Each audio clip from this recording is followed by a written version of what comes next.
Well, I'm very pleased to have Seth Marlow here this morning. He has come to us from Roanoke.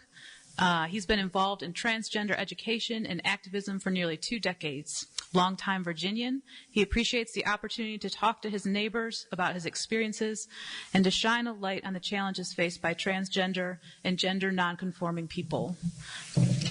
Seth?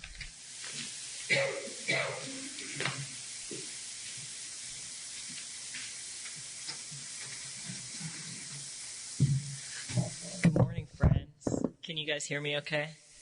All right. I confess this is, I think, the first time I've been up in front of the church on a Sunday morning. So I'm certainly out of practice to say so. That I ever was maybe would be inaccurate.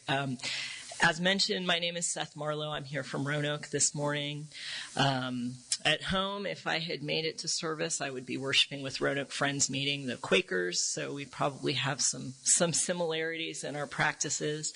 But I'm led to be here today to speak to y'all. I'm here through a program that's part of Equality Virginia, which is a statewide organization that advocates for the rights of LGBTQ Virginians. There is a sign-up sheet on the back table back there if you'd like to get on the email list. They would be happy to send you information. They are absolutely doing vital work right now. So I don't have any notes. I'm going to kind of follow the Quaker tradition and speak as I'm led here. And I think there's going to be a time for Q&A afterwards. So I think I'm going to start just by telling you a little bit about what my story is, and then I'll kind of try to get to where we are culturally in this moment, and then sort of what the need is. What do trans and gender nonconforming people need from people who are not trans or gender nonconforming? How can you support people personally in your life? And then what can you do to make a better world for trans people, which is a really vital need right now.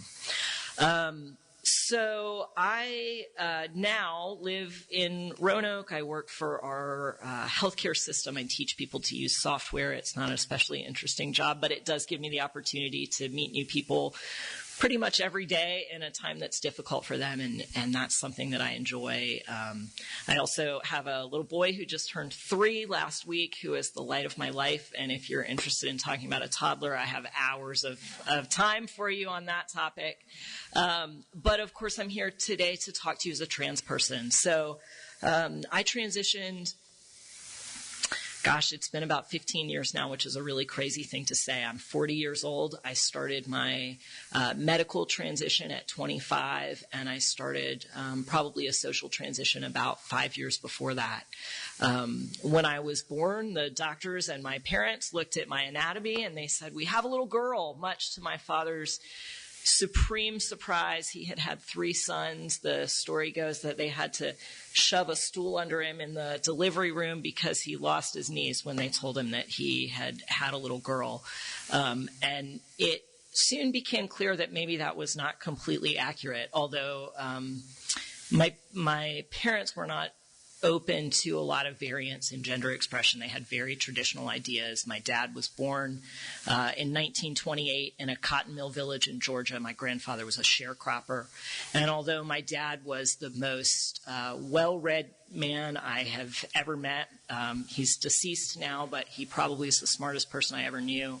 But he was burdened by the misconceptions and the bad ideas that had been foisted upon him all of his life. And I think my mom also was burdened by some of that. So they had very clear expectations about what it meant to be a child who was a girl and what it would mean to grow up to be a woman. And I did not conform very well to that. You know, I became really good very young at sort of performing what I knew was expected of me, but I had, I think, very, very early on a lot of dissonance that I couldn't quite understand or name. And it wasn't really, I think, until I was in college that I even knew that transgender people were a thing that existed. I remember really vividly sitting in the college computer lab at Roanoke College, my alma mater, at like 2 o'clock in the morning, just desperately scouring the internet and finding these. At the time, people were making personal websites to document their experience as transgender people who were about my age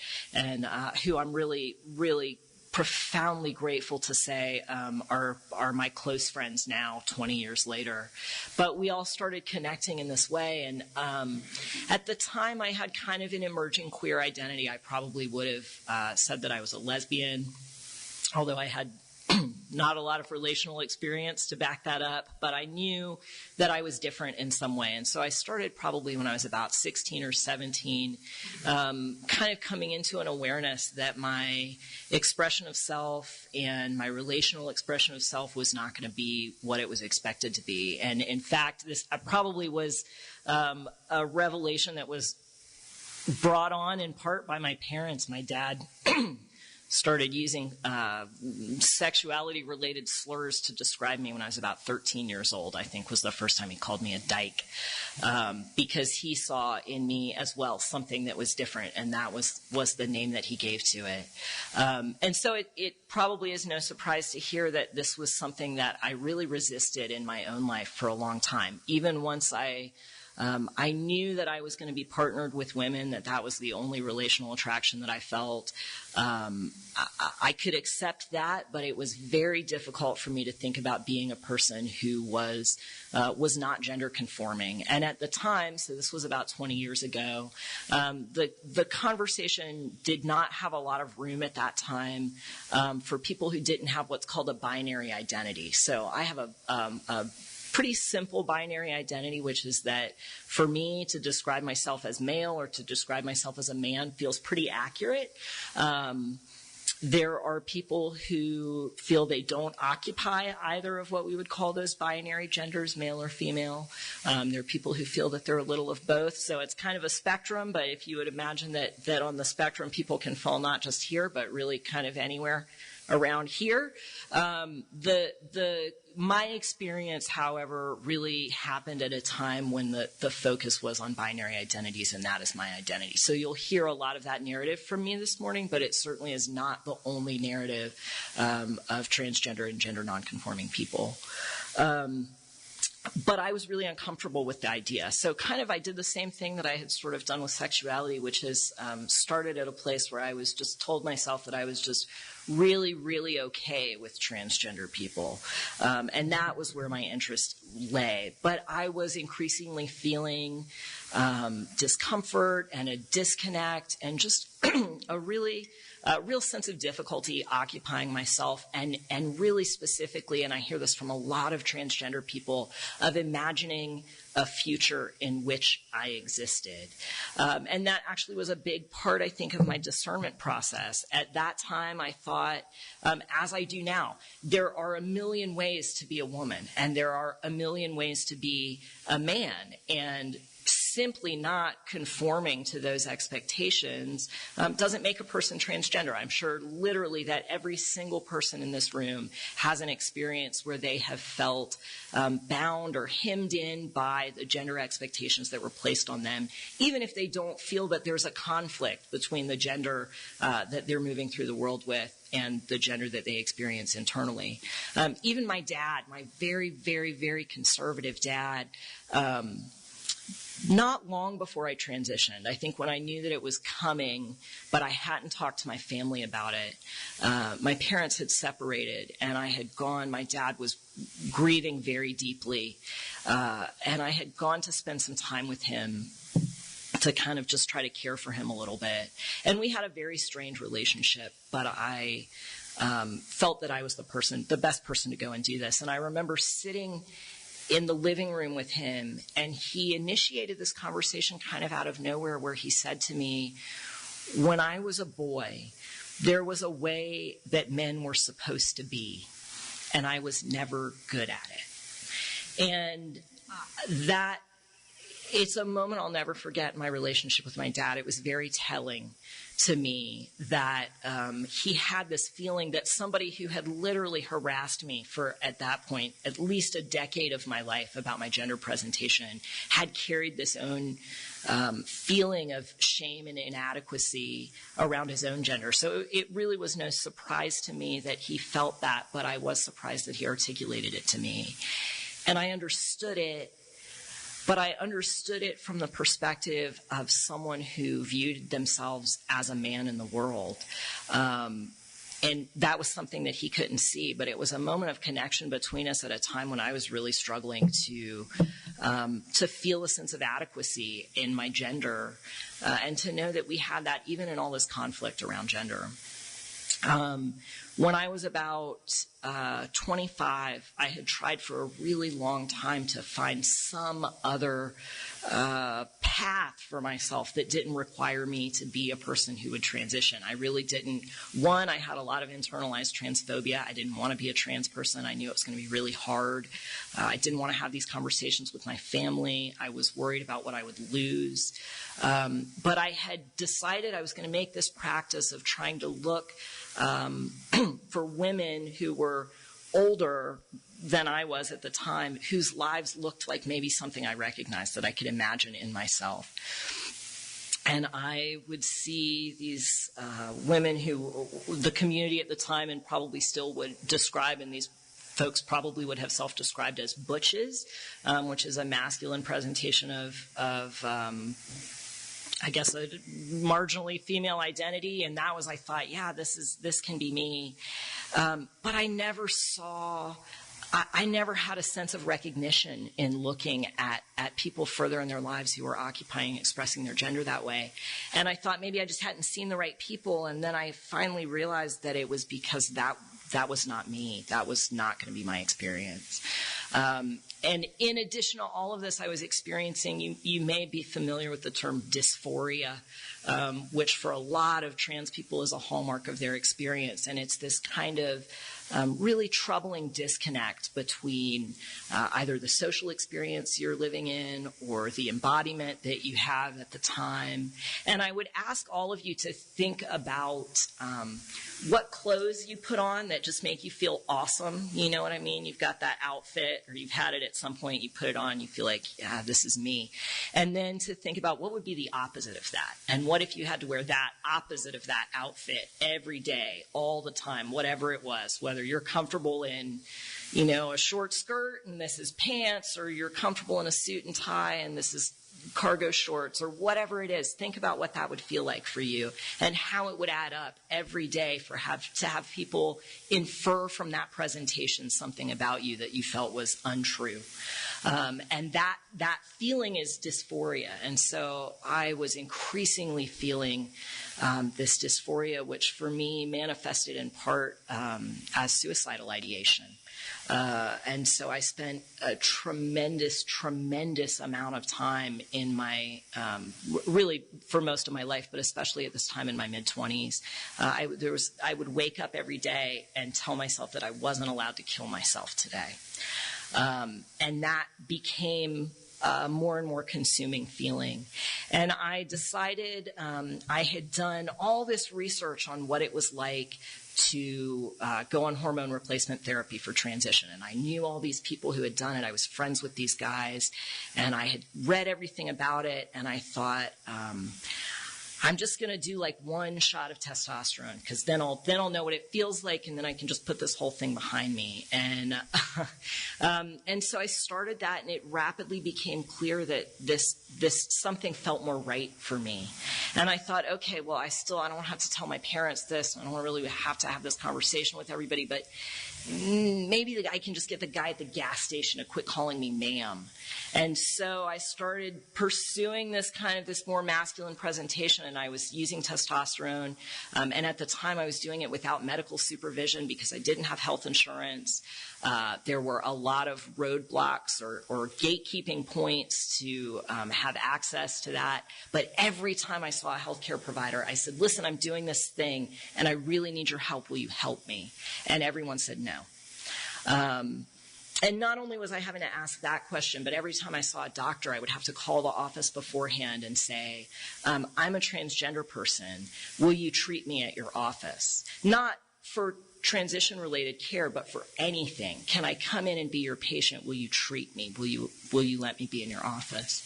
And then I had to wait for that answer. And if you can think about what it's like to sit in that moment and wait for somebody to say yes or no to that. But honestly, it was better than showing up unannounced, because if people didn't know and you were going to get a bad reaction, it was better to have that happen over the phone when they hung up on you or laughed at you. It was better than the time that I was sitting in a gown on a physician's table and he said, "I'm not interested in treating people like you." And I got my clothes on and I left, and I didn't get any health care that day. So this is all sort of happening as I'm starting the process of physically changing my body with external hormones. And while I was doing that, I still thought maybe I wasn't going to have to be a trans person all my life, that I could just do this for a little while and then it would be enough, and I could go back to being sort of a uncommon but still normal person. And what I told myself is that I was going to keep doing this until it became scarier to keep going than it became to stop. And what I realized about a year into that was that this was the right thing for me, that I felt that I was beginning to be at home in myself in a way that I hadn't before, and that I had to keep going. And actually, serendipitously, did not feel this way at the time, though. I grew up in Lexington, Virginia, so small town, and someone had gotten wind of this happening in my life and had said to my mom, "So I hear your kid's having a sex change." And my mom said, "What now?" And that was the initial, her initial exposure to that, and she confronted me about it and said, "Are you gender transitioning?" And I still was really trying not to, but I said, "Yeah, I think I am." And I think at that point, I just felt that I almost had nothing left to lose. The two things that really had kept me from pursuing a full transition were my concerns about my family and my desire to have my own children, which I felt like I was trading away if I medically transitioned. But then my family knew. My mom asked me to tell my dad about it. I wrote him a letter. I wrote him a very heartfelt letter and gave it to him at my mom's request on Christmas Day, which is not the timing that I would actually recommend for any of you if you're considering something similar. Both of my parents responded as I sort of expected they would. I got a lot of letters from them telling me that I was a freak. My dad told me specifically, I'll never forget his phrasing on this, that I was transmogrifying myself into an irreversible freak. My parents told me I should never have children, that I would never have a family. They were certain that this was a result of my having been sexually abused as a child, which is something that has never happened to me through a sheer stroke of luck. Certainly, I acknowledge that happens to many, many people. It was not my experience, and it certainly was not the cause of my need to transition. And finally, I wrote my parents a letter, and I said, "Look, I wouldn't let strangers say these things to me, and I can't let you say these things to me. I have a diagnosis for an internationally recognized condition. I'm pursuing the course of treatment that is laid out by the healthcare profession. I'm not looking for your approval. I'm not looking for your opinion. This is what I have to do. And you can get on board or not get on board." And they were able to hear that. And over the course of the next year or so, they really grew tremendously. And when my dad died about 7 years ago, he had a brain tumor. And I was really concerned about what that was going to be like, because I knew that his cognitive function might be impaired. I didn't know how he was going to remember me, or if he was going to remember me, or whether I was going to have to disclose to him over and over and over again. And what I found in the 8 weeks or so that my dad had between his diagnosis and his death, where we saw a lot of people. We had a party. We invited all his friends. He knew he was going, and so we saw a lot of people.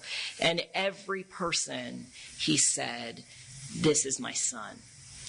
And he told me how proud he was of me, that in spite of everything external telling me that this was the wrong thing to do, I had found the path to be this person. And he did not get to meet my son. He died before my son was born.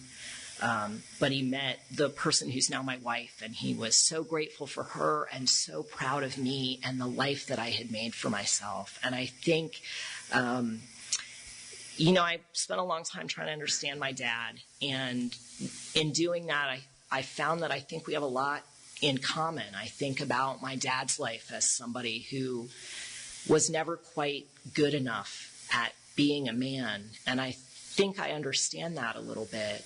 And I think he understood what it took in me to ignore all of those external voices and do the thing that didn't just keep me alive, but that allowed me to be somebody's husband and somebody's father and somebody's neighbor.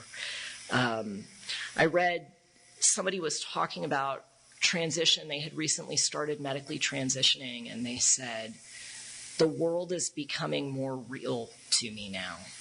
And I understood exactly what they meant, because until I could be this person, I couldn't occupy the world. I talk to people who have this experience. They talk about the floating head problem, that you feel like everything is up here. And the changes that I've made in my life have let me be a little bit more integrated and to be just really present with people in a way that I could not have been before I transitioned. So that's kind of my story. As I said, I'm married. I have a son, which is wonderful. We went through, I'll say this because I mentioned that one of my concerns was not being able to have my own kids. My wife is an amazing person who was very open to whatever was required by my experience as a trans person. And so when I said very early in our dating experience, hey, I have this crazy idea, I still have ovaries. And I was thinking, what if we used my eggs to have a baby? And she said, yeah, I'm in. And so we went through a process where, an IVF process where my eggs were retrieved and fertilized, and my wife carried the pregnancy. And when my son was born, my mom said, he looks just like you. Your dad would be so proud. So a lot has changed, right? A lot has changed in my life. And at the same time, I look at the climate that we're in politically, and many things have not changed. The last 5 years have been really interesting because trans people saw remarkable, remarkable growth. A moment I will carry to my grave with me. Loretta Lynch of the Justice Department under the Obama administration held a press conference after HB2, where the bathroom bill in North Carolina. And she said very explicitly, let me speak now to transgender people. We see you. We care about you. We're here to stand up for you. And I watched that. I was sitting at work at my desk watching it, and I was on instant messenger with all these guys I've known for 20 years who transitioned with me. And we were all of us were sitting at our desks crying, saying to each other, I never thought I would see this happen. I didn't think this would happen. And adjacent to all of that, I've been engaged in some personal work pursuing healthcare access for transgender people. So 41% of transgender people attempt suicide, and the number one predictor of suicidality is access to healthcare. There are clauses historically written into virtually every health insurance plan that blanket denial of coverage for any care related to transition. That includes mental health therapy, hormone replacement therapy, and surgical interventions. Those barriers are written into the platform of the party that is controlling the federal government right now. There are several things that actually have been articulated by that party, disallowing health care coverage for transgender people, not allowing transgender people in the military, not allowing discrimination protections for transgender people, not allowing documentation changes for transgender people. There is a very active movement to put these things in place. And in some ways, those goals would simply take us back to where we were when I started transitioning. But to see it happen so retrogressively, to have earned so briefly these rights and protections, and to have them wrested back from us, makes me very, very, very, very fearful about what is to come. I will tell you that everybody I know is getting their passports in order, in part with the thought that there may be a time when it is safer to be somewhere else, and in part with the thought that I don't know if in 2 years I would be able to get a passport that says that I'm male. And if you can imagine what it would be like for me to move through a world with documentation that says that I am female, not only would it be deeply uncomfortable for me, but it would absolutely be dangerous. So those are the changes that are being pursued. And as you know, it's happening on this very public stage with the sort of milieu of social media, and I am daily, as are all the trans people I know, exposed to a kind of vitriol and hatred that I think it is difficult for many people to understand. It is common knowledge among trans people that you never read the comments on anything on the internet that has anything to do with trans people, because you won't get more than about 4 or 5 comments in before somebody starts talking about killing trans people. It's really hard to live in that world. It is very, very disruptive of human connection. The latest statement, which of course it's kind of underpinned by the idea that biological sex is an immutable characteristic. So this is sort of the latest conversation, is a return to this idea that the sex the sex designation that you're given at birth that's it. We know all we need to know. We took a look at your body. We've got all the information, and this is it for the rest of your life. Not only is this socially and I think morally inaccurate, it's really scientifically inaccurate. Even if you look at a completely apolitical body like the Olympic Committee, which has had to spend some time developing guidelines in terms of how do they designate sex for their athletes, their years were spent developing these policies. They're very complex. Sex is about much more than external anatomy. It's a combination of external anatomy. Brain anatomy is increasingly identified by the research. Hormonal state, expressed gender identity. These are things that tend to be sexually dimorphic for most people. They all sort of diverge into one of two sexes pretty cleanly. They don't for everybody. And so when we sort of throw our shoulders behind the idea that biological sex is immutable, we end up with a bathroom bill that says that transgender women can't be in the bathroom with other girls and women. And what really is crazy about that is that those same bills would have me be in the women's bathroom because by that logic, I am and will always be female, which is simply not true. And, you know, I'm really protected in a lot of ways because I'm not generally visible as a trans person, but there was a time in my life when I was, and I know what it felt like to be fearful to use the bathroom. Sometimes I use the analogy, imagine the best trip that you've ever been on in your life, and imagine how it would be different if every bathroom that you walked into was so filthy that you couldn't use it. And think then about what it is like for a person who is visibly gender nonconforming to be fearful of using public facilities and trying to move through the world, to go to school, to take a trip, to visit their family, to go shopping. It's hard to overstate the impact that these ideas have on transgender people's lives. In terms of what you can do for transgender people, the first thing I would say is that for the people who you know in your life who you know to be transgender, we are grieving so heavily right now. And I would ask you to think about what you would do for somebody who had lost their grandmother or their sibling. Those acts of physical care and comfort. In the last year, I've been so grateful for people someone just sent my family, just a box of junk food, like bags of chips and candy and whatnot. Someone else sent us a chicken pot pie. And I can't overstate what that has done to lift my family up. It does nothing to change the context I'm living in, but it makes me feel connected and whole in a way that the current climate really fractures. So that's thing one, is think about what physical acts of comfort and care you can provide to transgender people. Thing two is really learn to understand the ideas that go into the concept of biological sex and whether or not it is A, accurate from birth, or B, something that is unchangeable or unchanging. I think if anything underpins animosity toward transgender people, if there's one idea that underpins it, it is that idea of immutable biological sex.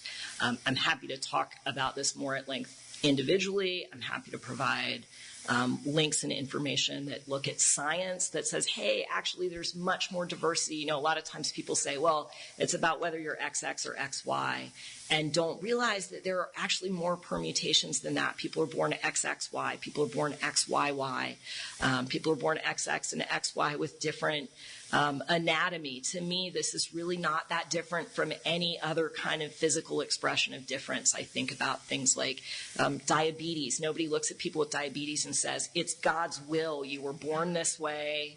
I can't believe you're using medical care for this thing. You're spitting in the face of God, which is what they say to trans people.